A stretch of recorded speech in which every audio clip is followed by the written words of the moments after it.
terkait dengan satu hal misalnya. Nah di situ kita sudah paham.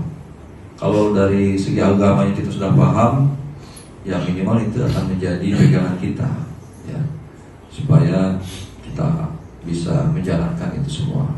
Ya minimal tidak sempurna pun berarti kita sudah mendekati lah, ya, sesuai dengan fikih-fikih dalam Islam.